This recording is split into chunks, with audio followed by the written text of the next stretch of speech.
യാത്രയ്ക്കൊന്നുമുള്ള ശരീരസുഖം തീരെയില്ല. എൻ്റെ കണ്ണടയും മുമ്പ് പ്രോപ്പർട്ടീസിൻ്റെ കാര്യത്തിൽ ഒരു തീരുമാനം ഉണ്ടാകണം. നിന്റെ കുമ്പസാര രഹസ്യം സൂക്ഷിച്ച് നെരിപ്പോടായ എൻ്റെ ജീവിതത്തിന് ഈ കാര്യത്തിലെങ്കിലും ഒരാശ്വാസം ഉണ്ടാകണം. ദുരൂഹമായ നിന്റെ സഞ്ചാര പദങ്ങളെക്കുറിച്ച് എനിക്ക് ആശങ്കയുണ്ട്. മറ്റു 3 അഡ്രസ്സിലും നിന്നെ ബന്ധപ്പെടാൻ ശ്രമിച്ചിട്ടും കിട്ടാഞ്ഞിട്ടാണ് ഈ അഡ്രസ്സിൽ എഴുതുന്നത്. സ്ഥിരമായ ഒരു ഫോൺ നമ്പറും നിനക്കില്ലല്ലോ. എന്തായാലും എവിടെയാണെങ്കിലും നീ വരുമെന്ന പ്രതീക്ഷയിൽ ഫാദർ ആന്റണി നെടുങ്കുഴി. സച്ചിൻ ജേക്കബ് ഫാദർ ആന്റണി നെടുങ്കുഴിയെ മാനസികമായി നീട്ടുന്ന ഒരു കുമ്പസാര രഹസ്യത്തിൻ്റെ ഉടമ. സ്ഥിരമായ ഒരു മേൽവിലാസമില്ലാത്തവൻ. മേൽവിലാസം മാത്രമല്ല സാർ, ഒരു സ്ഥിരം ഫോൺ നമ്പർ പോലും ഇല്ലെന്നല്ലേ അച്ഛൻ തന്നെ എഴുതിയിരിക്കുന്നത്? യാ, സച്ചിൻ്റെ ഒരു കുമ്പസാര രഹസ്യം ഫാദർ ആന്റണിയെ വല്ലാതെ നീട്ടിക്കൊണ്ടിരിക്കുന്ന ഒരു വൈദികനെ കാലങ്ങളോളം വേദനിപ്പിക്കുന്ന എന്തോ ഒന്ന് സച്ചിൻ്റെ കൈകളിൽ സംഭവിച്ചിട്ടുണ്ട്. ശരിയാണ് സാർ, മൊത്തത്തിലൊരു സ്പെല്ലിംഗ് മിസ്റ്റേക്ക് തോന്നുന്നു. ആ ഹരിയില്ലേ, അയാളുടെ ഭാര്യയും ഇപ്പോൾ മിസ്സിംഗ് ആണ്. ഒപ്പം അവരുടെ ഫ്ലാറ്റിൻ്റെ അടുത്ത് താമസിച്ചിരുന്ന നമ്മൾ ഇപ്പോൾ ഡിസ്കസ് ചെയ്ത സച്ചിൻ, അവനെയും കാണാനില്ല. അവർ തമ്മിൽ എന്തെങ്കിലും ബന്ധം പറയാൻ പറ്റില്ലല്ലോ സാർ, ഇക്കാലത്ത് ഇതൊക്കെ സർവ്വസാധാരണമല്ലേ. ഹരിക്ക് ഈ കേസിൽ എന്തോ പങ്കുണ്ടെന്ന് മീരയ്ക്ക് സംശയം ഉണ്ടായിരുന്നു എന്നാണ് സാഗറും പറയുന്നത്. ബട്ട് അത് എന്നല്ല നമ്പാൻ മുടിയാതെ. മനസ്സിലായി. സാഗറിന് പ്രതിസ്ഥാനത്ത് മറ്റൊരാളെ ചൂണ്ടിക്കാണിക്കേണ്ടത് നിലനിൽപ്പിന്റെ പ്രശ്നമാണ് അല്ലേ സാർ? അത് ശരിയാണ്. എങ്കിലും സർ, ഈ കാണാതായ ഹിമയുടെ ബെസ്റ്റ് ഫ്രണ്ട് അല്ലേ മീര? സ്വാഭാവികമായും തന്റെ ഭർത്താവിന് അവളുടെ തിരോധാനത്തിൽ പങ്കുണ്ടെന്ന ആരോപണത്തിൽ മനസ്സ് വിഷമിച്ച് മീര അങ്ങനെയും സംഭവിച്ചുകൂടെ? ഒരു സാധാരണ അന്വേഷണ ഉദ്യോഗസ്ഥൻ സഞ്ചരിക്കുന്ന വഴികളിലൂടെ നമ്മൾ യാത്രയിട്ട് കാര്യമില്ല. എങ്കിൽ what is next sir? Maithripuram നമ്മുടെ പല ചോദ്യങ്ങൾക്കും ഉത്തരം നൽകിയേക്കുമെന്ന് എനിക്ക് തോന്നുന്നു.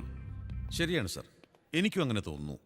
ഫാദർ ആന്റണി നെടുങ്കുഴി നമുക്കൊരു പിടിവള്ളിയാകും, തീർച്ച. സച്ചിൻ, സച്ചിൻ,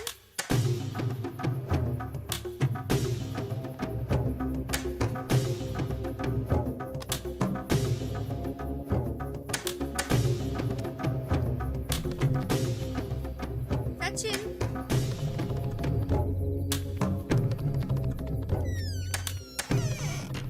സച്ചിൻ, എന്താ ഇവിടെ? ഞാൻ എവിടെയൊക്കെ അന്വേഷിച്ചു. അത് എസ്റ്റേറ്റിന്റെ പഴയ പ്രമാണം ഇവിടെ എവിടെ ഉണ്ടായിരുന്നു, അത് നോക്കിയെടുക്കാൻ വന്നതാ. കണ്ടില്ല. കുഴപ്പമില്ല, പിന്നെ എപ്പോഴെങ്കിലും എടുക്കാം.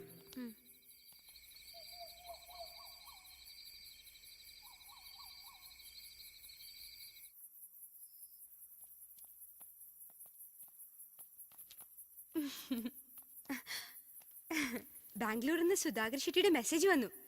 ഞാൻ സബ്മിറ്റ് ചെയ്ത 3 ഡിസൈൻസും അപ്രൂവലായി. എനിക്കുള്ള ചെക്കും പുതിയ അസൈൻമെന്റ് ഡീറ്റെയിൽസും ഓഫീസിലേക്ക് അയച്ചിട്ടുണ്ടെന്ന്. Wow, great news. Congrats. Thank you. എന്റെ കൂടെ കൂടിയതോടെ ജാതകം തെളിഞ്ഞു അല്ലേ? സച്ചിൻ എന്നെ ഒന്ന് ഹെൽപ്പ് ചെയ്യണം. ആ ചെക്കും പുതിയ പ്രോജക്റ്റിന്റെ ഡീറ്റെയിൽസും ഒന്ന് കളക്ട് ചെയ്യോ? Why not? എവിടെയാന്ന് പറഞ്ഞോളൂ. നമ്മുടെ വാർഡ്വിൻ കോംപ്ലക്സിനടുത്തുള്ള സജനയുടെ ഓഫീസിൽ ചെന്നാൽ മതി.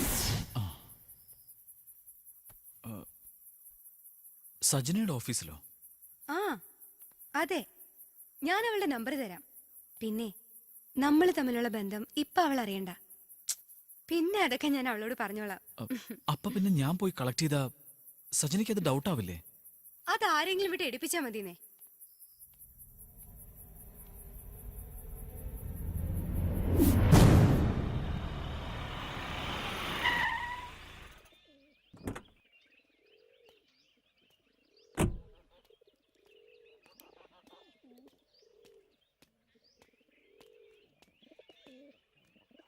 അതെ, ഫാദർ ആന്റണി നെടുങ്കുഴി ഉണ്ട്, വിളിക്കാം. ഓക്കെ.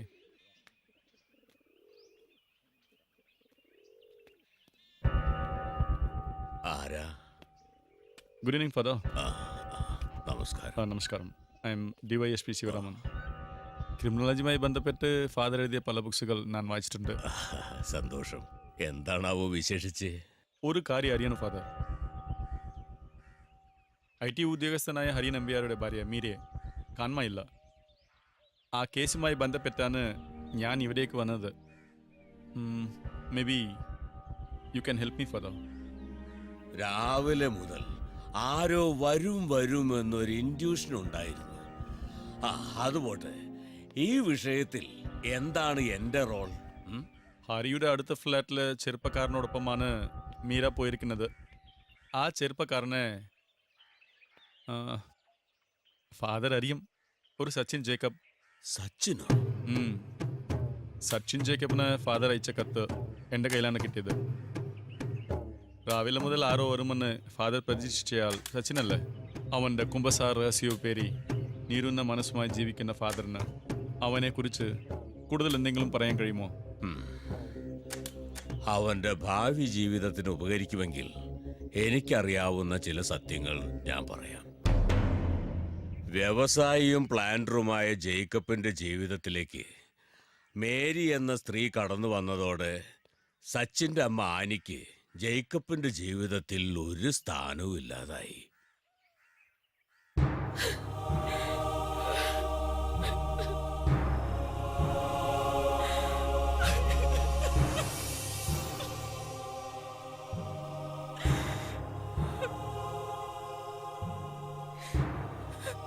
അമ്മച്ചി, അമ്മച്ചി എന്തിനാ കരയുന്നത്? ഒന്നുമില്ല മോനെ. ഒരു കാര്യമില്ലാതെ ആരെങ്കിലും കരയോ?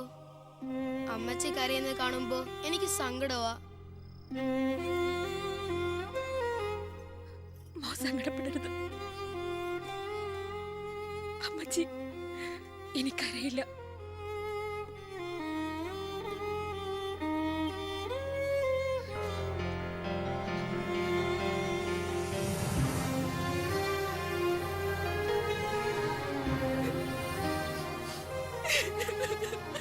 എന്താ അമ്മച്ചി?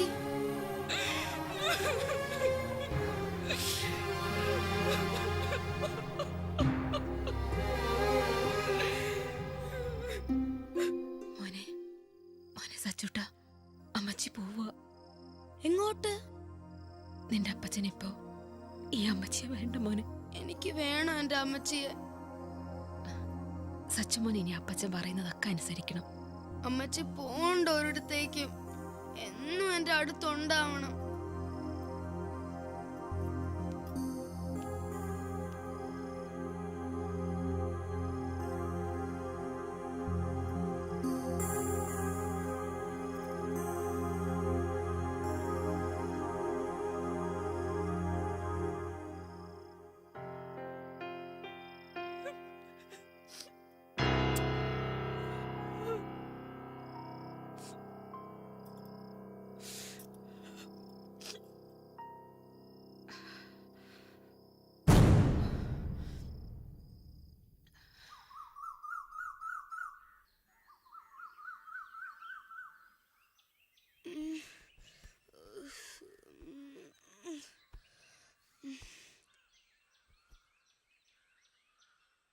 അമ്മച്ചി, അമ്മച്ചി.